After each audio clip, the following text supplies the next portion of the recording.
दोस्तों welcome back to my YouTube channel study maths 91। तो कैसे हैं आप सभी लोग। उम्मीद है आप लोगों की तैयारी अच्छी चल रही होगी। अच्छे से पढ़ते रहिए। मौसम भी बहुत बारिश का हो रहा है तो कहीं जाना आना है नहीं, घर में बैठ के आराम से पढ़िए, तैयारी करिए अपने यूपी पुलिस एग्जाम की। तो चलिए आज की क्लास है पॉलिटी की, सेकेंड क्लास है। एक क्लास आप लोग आ चुकी है, उम्मीद है आपको वो क्लास अच्छी लगी होगी और सेकेंड क्लास भी आपके लिए बहुत ही इंपॉर्टेंट होने वाली है, क्योंकि पॉलिटी के जितने भी इंपॉर्टेंट क्वेश्चन बनते हैं वो सब मैं इन क्लासेस में लेकर आऊँगी। तो चलिए क्लास को स्टार्ट करते हैं। तो आज की क्लास का पहला क्वेश्चन है, निम्नलिखित में से किसने भारतीय संविधान के अनुच्छेद 370 का प्रारूप तैयार किया था। तो जवाहरलाल नेहरू, भीमराव अंबेडकर, गोपाल स्वामी अयंगर, रघुवर दास।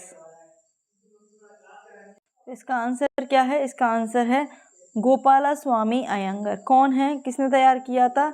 गोपाला स्वामी अयंगर ने। ठीक है, 370 का जो प्रारूप किया था वो किसने किया था? गोपाल स्वामी अयंगर ने। ठीक है, ऑप्शन तीसरा ठीक हो जाएगा इसका। ठीक है, चलिए आगे बढ़ते हैं।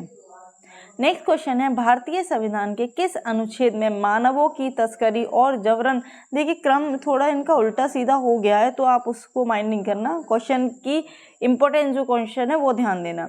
तो भारतीय संविधान के किस अनुच्छेद में मानवों की तस्करी और जबरन श्रम पर रोक है?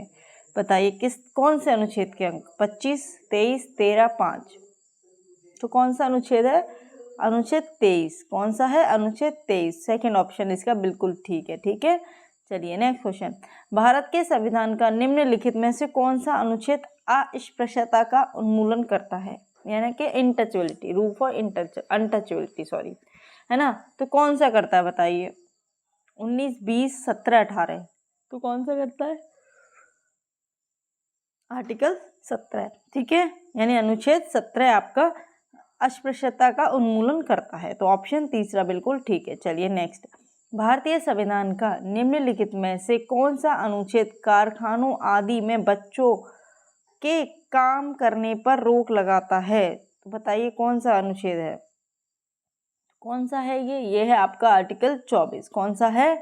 आर्टिकल 24। ऑप्शन एक बिल्कुल ठीक है। ठीक है, तो ये याद, तो आपको सबसे ज़्यादा इम्पोर्टेंट चीज़ क्या है? जो हमारे जो राइट्स होते हैं, फंडामेंटल राइट्स यानी कि मौलिक अधिकार, उनके बारे में आपको पता होना चाहिए, क्योंकि उनसे क्वेश्चन बनते ही बनते हैं। ठीक है, चलिए नेक्स्ट है, वर्ष 1978 में संशोधन ने मौलिक अधिकार के रूप में संपत्ति के अधिग्रहण, अधिकार तथा बिक्री को समाप्त कर दिया था। तो ये बहुत ही इंपॉर्टेंट क्वेश्चन है। तो कौन सा संविधान संशोधन था वो? तो कौन सा था? देखिए वो था 44वां संशोधन। कौन सा? 44th अमेंडमेंट 1978 में हुआ था। इसमें क्या किया गया था? जो हमारा पहले हमारे पास 7 अधिकार होते थे, कितने होते थे? 7। इसमें कौन सा अधिकार को हटाया? संपत्ति के अधिकार को, और इसको कहाँ पहुंचा दिया है? 300A में पहुंचा दिया है। और क्या बना दिया गया है? कानूनी अधिकार बना दिया गया है। क्या बना दिया गया है? कानूनी अधिकार। ठीक है, कानूनी अधिकार। ठीक है, लेकिन अब बात करते हैं हमारे पास मौलिक अधिकार कितने हैं। तो मौलिक अधिकार हमारे पास वर्तमान में कितने हैं? 6 हैं। कितने हैं? 6।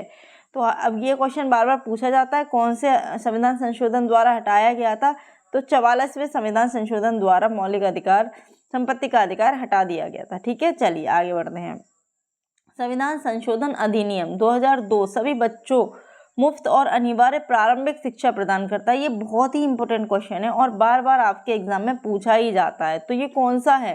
तो ये कल भी शायद क्वेश्चन था, 86वां संविधान संशोधन। ठीक है, 86वां संविधान संशोधन बहुत ही इंपॉर्टेंट है और कब हुआ था? 2002 में। ठीक है, तो ये भी आपको याद रखना है। चलिए आगे, 124वें संशोधन विधेयक 2019 का संबंध किससे है? ये क्वेश्चन इंपॉर्टेंट है, बताइए किसका पूछा? 124वें संशोधन विधेयक। देखिए संविधान संशोधन के नंबरिंग अलग होती है और संशोधन विधेयक के नंबर की अलग अलग होती है। ठीक है, तो ये किससे संबंध है?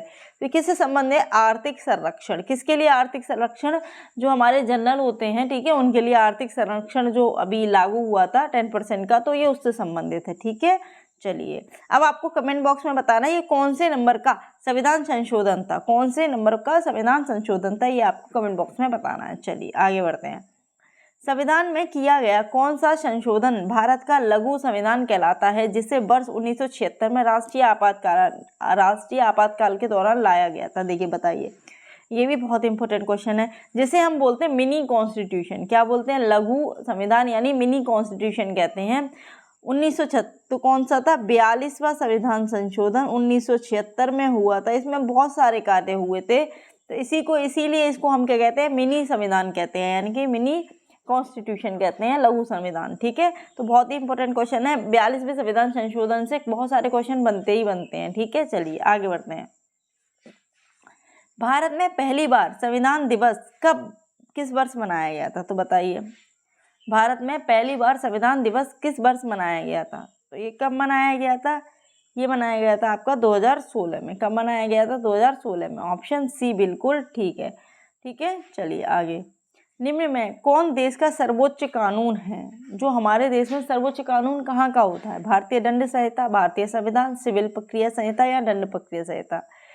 तो जो हमारे यहाँ सर्वोच्च कानून होता है वो क्या होता है? वो हमारी भारतीय संविधान होता है। क्या होता है? भारतीय संविधान।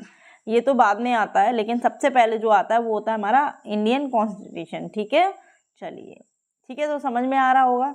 आगे बताइए, निम्नलिखित में से कहाँ लोकतंत्र नहीं है? देखिए, अपना जो भारत है वहाँ लोकतांत्रिक सरकार है, आप लोगों को पता है। ठीक है, कैसी है? लोकतांत्रिक है। कहाँ पर नहीं है आपको ये बताना है, तो सबको पता चल रहा होगा कहाँ पर नहीं है, बताइए।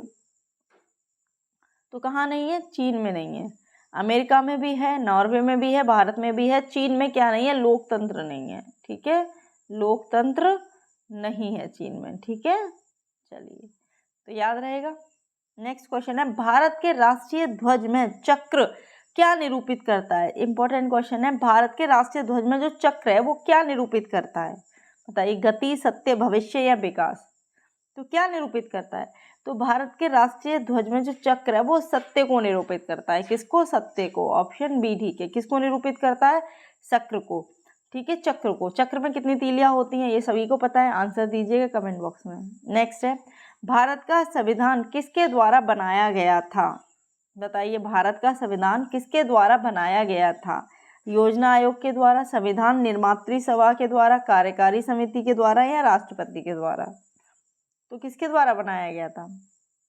तो ये बनाया गया था संविधान निर्मात्री सभा, यानी कि जो सभा थी, संविधान सभा जिसे हम बोलते थे, उसके द्वारा ये बनाया गया था। ऑप्शन बी इसका बिल्कुल ठीक है। किसके द्वारा बनाया गया था? संविधान सभा के द्वारा। ठीक है, तो ऑप्शन बी इसका बिल्कुल ठीक है, संविधान निर्मात्री सभा के द्वारा ये बनाया गया था। तो उम्मीद है आपको समझ में आ रहा होगा। चलिए नेक्स्ट क्वेश्चन है, भारत सरकार अधिनियम 1935 के तहत अवशिष्ट शक्तियाँ किसे दी गई थी?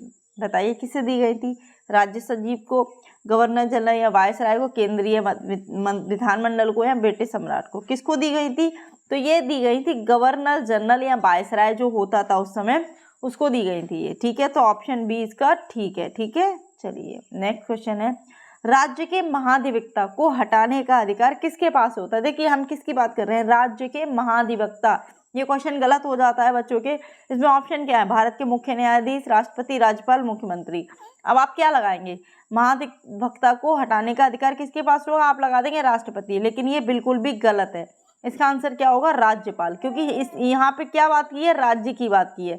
तो जब भी राज्य की बात आएगी तो राज्यपाल, ऑप्शन सी ठीक होगा। ठीक है, अगर केवल महाधिवक्ता होता तो राष्ट्रपति होता, लेकिन यहाँ पे राज्य के महाधिवक्ता है तो राज्यपाल होगा। ठीक है, चलिए आगे बढ़ते हैं।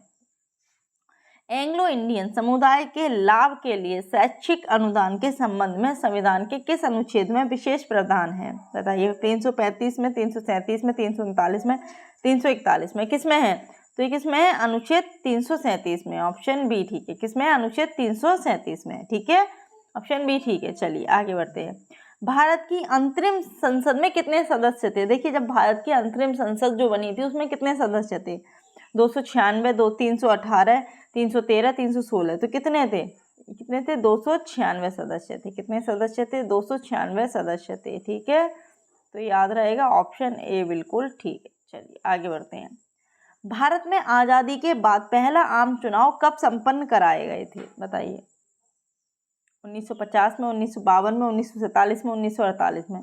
तो कम संपन्न कराए गए थे 1952 में। ठीक है, 1952 में पहला आम चुनाव संपन्न कराए गए थे। ठीक है, तो ऑप्शन बी ठीक है। चलिए आगे बढ़ते हैं। शिक्षा को किस संविधान संशोधन के द्वारा सूची से समवर्ती सूची में लाया गया था? अब बताइए, शिक्षा को।